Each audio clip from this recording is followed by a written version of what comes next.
All right, friends, I'd really like to keep this one short, as ridiculous as it seems, because I've done some research in the comment sections of other videos as well as chatting it up with you.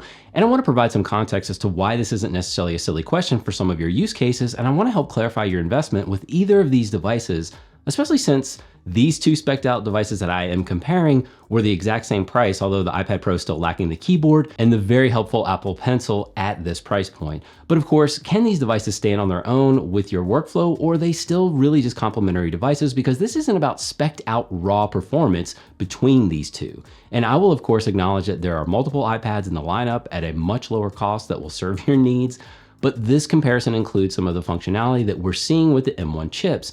And I'd really like to highlight the situation and settings in which these devices would be used, as well as the overall choice that you're making, which is iPadOS versus macOS, which really often affects the environment that you're using these in anyway. And as much as we're starting to see some overlap in these two operating systems, I've said before that macOS and iPadOS are really just two different sandboxes. And as much as we're starting to see what we believe is Apple's push toward iPadOS becoming more of a full operating system, whether you want to compare this to Samsung DeX or an actual hybrid, which is the Surface Pro, you can try to take the heavily anticipated feature of finally supporting external displays as a leap forward in your productivity, which I know it's helping some of you out there. But if we solely look at Stage Manager as a feature that gets us even closer, we start to realize that it's really just another sandbox, especially right now that it's exclusive to M1. And I've stated this before, that if Apple would just drop the app container, although I know that it helps many individuals out there based both on your muscle memory and those that just need help with accessing their apps in a way that just makes sense, but it's just swapping one container for another just to have this functionality. But again, I can emphasize that it's there, and I would assume it will only improve over time. And of course, to do so, you will need that external keyboard and mouse to make this actually function. And the Magic Keyboard here at $349 US, it's ridiculous, but it's not a requirement, although I really do love it. But if you're on the move, it would either be this accessory or something less expensive with similar features, such as the Combo Touch from Logitech, and I believe that's still approximately $199 US. And pivoting to the M2, which still has Thunderbolt 3 connectivity, so when comparing that with the fact that the M1 iPad Pro does as well, although it is just one port, if you're into Thunderbolt hubs and SSD enclosures, then these can be used on both devices. And the iPad Pro will, the throughput is not as high as it is on the laptops, but it will prioritize your external display while you're transferring files back and forth or using an external SSD. So just keep that in mind. But what I think really sets these two apart is not so much that the Liquid Retina XDR display at 1000 nits of brightness with a peak of 1600 nits on the iPad Pro. It isn't necessarily more stunning, I mean, kind of, than the 500 nits of brightness on the M2 MacBook Air. I mean, it is noticeable if you see it like in the flesh. But if you are truly looking for something that is primarily a consumption device, you may find yourself picking the iPad Pro over the M2, even though the MacBook Air it really is no slouch for consuming. But staying on the subject of the screen and the fact that you'd be missing out on that touchscreen with the MacBook Air, and really just a quick sidestep here to some creative work that I do with the Apple Pencil when it comes to photo editing, I have really enjoyed this approach to the way that I have been editing, and I find myself almost using the iPad exclusively for this now. But writing out those notes, as bad as my handwriting is, and it really can be helpful. And I know that Isaac, aka Canoopsy, does the same thing with his shot list, and as messy as it is, there is just something very satisfying about, writing it out and then scratching through it when you're done. And as I've said in my last video, that the MacBook Air's battery life is so appreciated for when I'm on the go.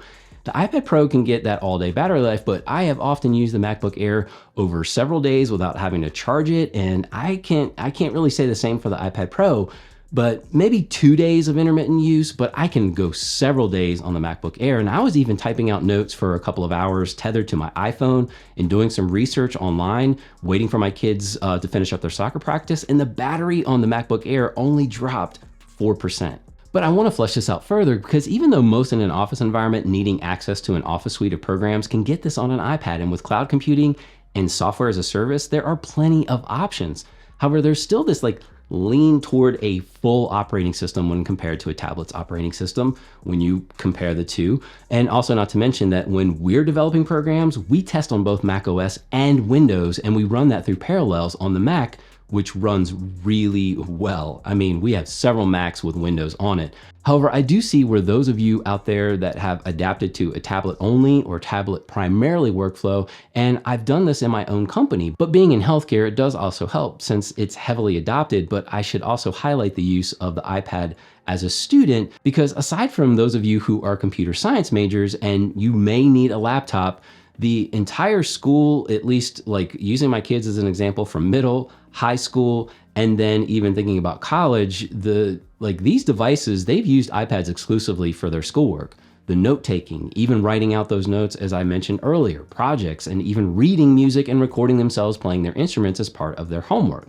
They all have access to a computer, but they still use their iPads for most productivity tasks because apparently, who uses a gaming rig for Google Docs? But I did promise that I didn't want to keep you here for very long. So let's actually try to keep this high level and make this more of an understanding of why you're choosing one over the other, and if this really just makes any sense for you. And at first, if it's price, the non-Pro iPad or a refurbished previous gen iPad Pro, if you can get a good price on that, or the M1 MacBook Air, because there are deals for days on those. And heck, if you really want an iPad and know that you'll use it, but you also spend like 80% of your time surfing in Google Docs, talking about budget, I'm not saying to not get an iPad, but you might just consider grabbing a Chromebook for those tasks and then getting the iPad to be in the ecosystem. But I know that you're not here for Chromebook advice. But let's just say that the bells and whistles are a lot harder to hear when you're drowning in debt and not focused on the original question. And that is, hands down, you know that iPadOS won't be a limiting factor. You're aware of the App Store or programs that you use often and can get a stable app to get that work done. Or if you're really into taking notes and even getting that modified whiteboard approach in freeform, which isn't available now, but it does look pretty great for those of you that like to work in groups or just kind of enjoy sort of laying all of that out to get things done. And of course, too, you consume almost as much as you create. And I know many of you have purchased the M1 or latest M2 MacBook Air for consumption, but I also know that I've personally enjoyed and preferred the iPad for that. Not to mention that the gaming experience, because even though you can scrape by with a few games on Apple Silicon, and there are plenty of workarounds, the iPad will just give you less of a barrier to have a native experience. Which leads me to wrap up this recommendation and reiterate that I am aware and respect those of you that have made the iPad your main device to get things done, but I feel like I need to highlight that these are two devices that really complement each other. And if you need or even question the need that you will be required to have a full operating system, and we're talking about those that want to be in this particular ecosystem, then the M1 for the budget and the performance, and M2 because you can just stretch a little. And if you feel like you need the iPad as a complementary device, and I would consider one of the entry-level ones for that on-the-go note-taking, ultra portable use case of being extremely nimble. However, if you feel like you need to better guarantee a foothold in what Apple is rolling out with iPadOS with these additional features that are only available on the M1, at least as a minimum, I can speak from experience that you do not need the 16 gigs of RAM if you go Pro. It would only be if you want the internal storage, but otherwise, save some serious cash on this one. I think that I actually ran over my time that I originally planned for this one, so I will see you in the comments, and I think I'll be testing out the latest OBS for Silicon, so I might see you on a live stream, hopefully soon, with the M2 MacBook Air. Anyway, you go out there and rock those faces, and I hope to see you right back here on the next one. Gotta get something to eat, I'm still hungry from last week.